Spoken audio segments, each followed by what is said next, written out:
Creed en sus profetas. Domingo 7 de abril 2024. Ezequiel 13. Entonces vino a mí la palabra del Señor diciendo: Oh hijo de hombre, profetiza contra los profetas de Israel que profetizan. Di a los que solo profetizan lo que hay en sus propios corazones. Escuchen la palabra del Señor. Así ha dicho el Señor Dios: Ay de los profetas insensatos que andan tras su propio espíritu y que nada han visto. Oh Israel, como zorras entre las ruinas han sido tus profetas. Ustedes no han subido a las brechas ni han levantado un muro alrededor de la casa de Israel, de modo que pueda prevalecer en la batalla en el día del Señor. Ellos ven vanidad y adivinación mentirosa. Dicen: Así dice el Señor, pero el Señor no los ha enviado. Con todo, esperan que Él confirme las palabras de ellos. ¿Acaso no es vana la visión que han visto y no es mentira la adivinación que han pronunciado? Porque dicen: El Señor dice, sin que yo haya hablado. Por tanto, así ha dicho el Señor Dios: porque han hablado vanidad y han visto mentira, por eso, he aquí yo estoy contra ustedes, dice el Señor Dios. Mi mano estará contra los profetas que ven vanidad y adivinan mentira.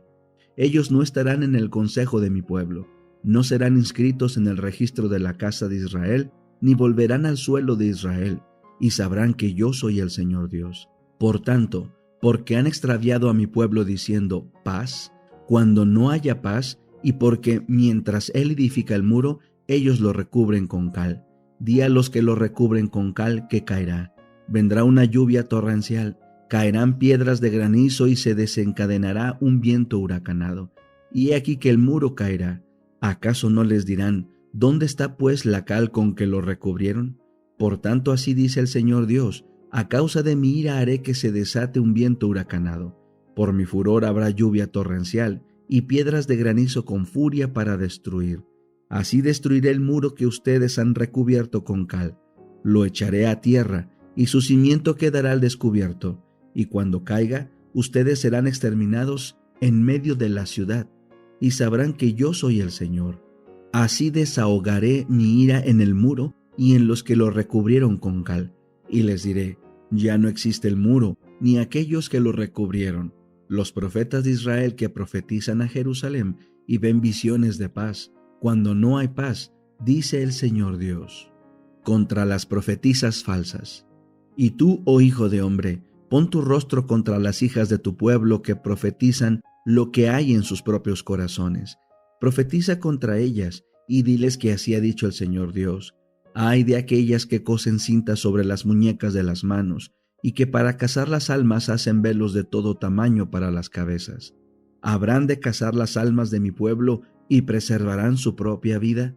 Ustedes me han profanado entre mi pueblo por puñados de cebada y por pedazos de pan, dando muerte a las personas que no debían morir y dando vida a las personas que no debían vivir, mediante el mentir a mi pueblo que escucha la mentira.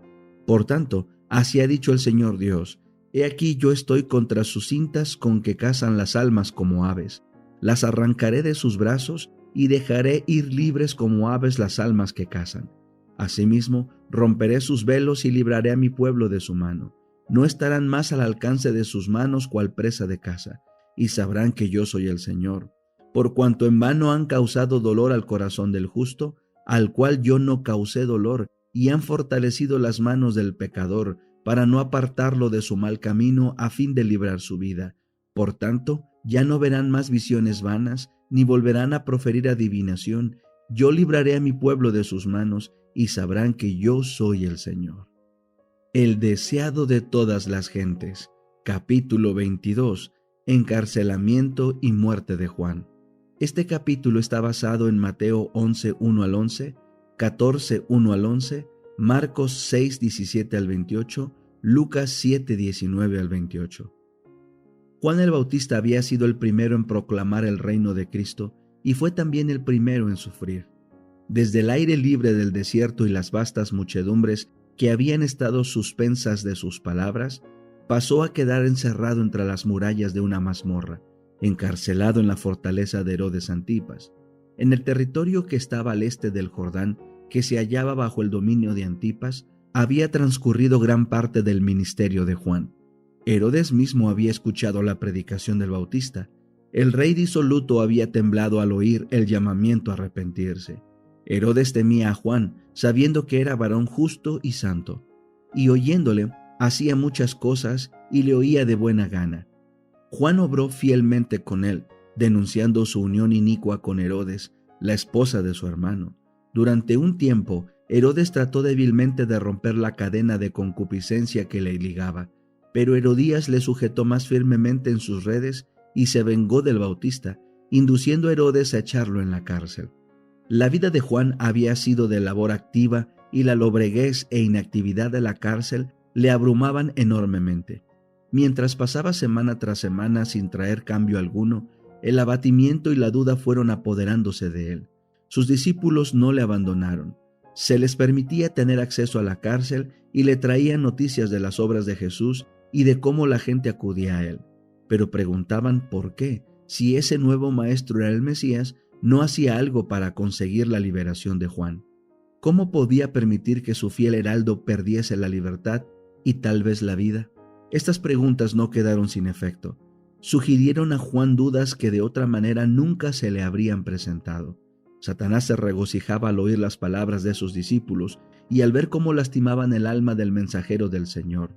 Oh, con cuánta frecuencia los que se creen amigos de un hombre bueno y desean mostrarle su fidelidad resultan ser sus más peligrosos enemigos.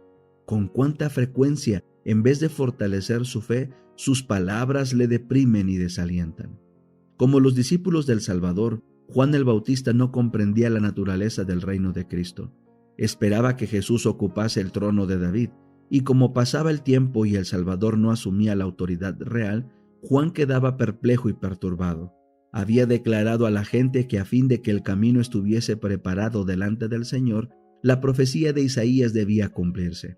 Las montañas y colinas debían ser allanadas, lo torcido enderezado y los lugares escabrosos alisados. Había esperado que las alturas del orgullo y el poder humano fuesen derribadas. Había señalado al Mesías como aquel cuyo aventador estaba en su mano y que limpiaría cabalmente su era, que recogería el trigo en su alfolí y quemaría el tamo con fuego inextinguible. Como el profeta Elías, en cuyo espíritu y poder había venido Israel, esperaba que el Señor se revelase como Dios que contesta por fuego. En su misión, el Bautista se había destacado como intrépido reprensor de la iniquidad, tanto entre los encumbrados como entre los humildes. Había osado hacer frente al rey Herodes y reprocharle claramente su pecado. No había estimado preciosa su vida con tal de cumplir la obra que le había sido encomendada. Y ahora, desde su mazmorra, esperaba ver al león de la tribu de Judá derribar el orgullo del opresor y librar a los pobres y al que clamaba. Pero Jesús parecía conformarse con reunir discípulos en derredor suyo y sanar y enseñar a la gente. Comía en la mesa de los publicanos, mientras que cada día el yugo romano pesaba siempre más sobre Israel. El rey Herodes y su vil amante realizaban su voluntad, y los clamores de los pobres y dolientes ascendían al cielo. Todo esto le parecía un misterio insondable al profeta del desierto. Había horas en que los susurros de los demonios atormentaban su espíritu y la sombra de un miedo terrible se apoderaba de él.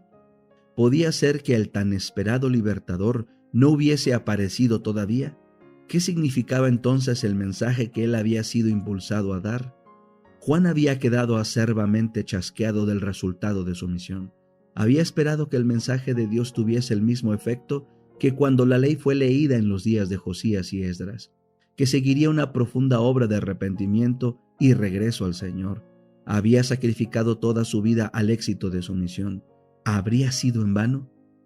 Perturbaba a Juan el ver que por amor a él sus propios discípulos albergaban incredulidad para con Jesús.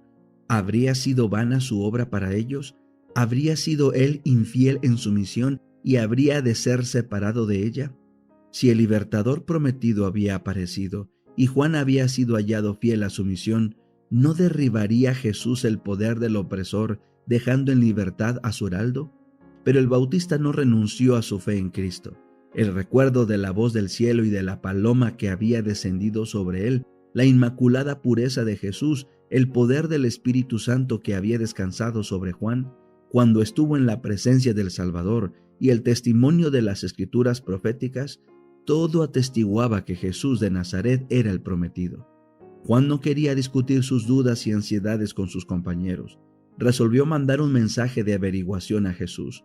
Lo confió a 2 de sus discípulos, esperando que una entrevista con el Salvador confirmaría su fe e impartiría seguridad a sus hermanos. Anhelaba alguna palabra de Cristo pronunciada directamente para él.